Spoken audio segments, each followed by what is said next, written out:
Hi, this is Debbie of the Food Prepping channel, and today I'm going to show you how to can the leftovers that I had.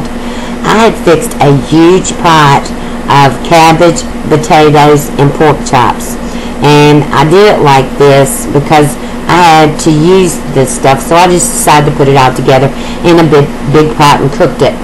And we ate dinner from it one night, and then I had all these leftovers. So I left the leftovers in the refrigerator.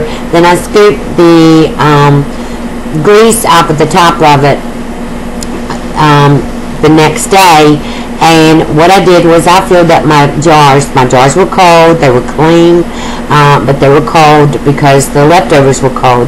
I put them in the jars and up to 1 inch of headspace. Then I took the little tool, made sure there was no air in there.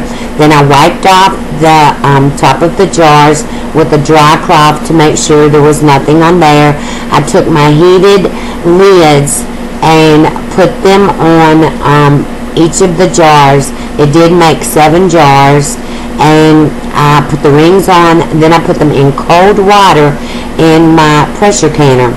And then once I closed my pressure can and put the top on it, I put it on high and I let them all come get, warm together.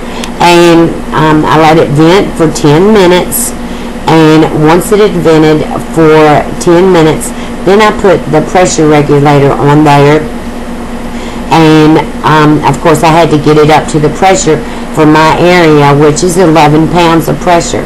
So once it had gotten up to the 11 pounds, then I set my timer for 90 minutes because it did have pork chops in it. Even though it had already been cooked, it did have pork chops in it. So I went on and panned it for 90 minutes. And here's the finished product after it cooled off, and I've got them out. They all sealed, so they're ready for leftovers.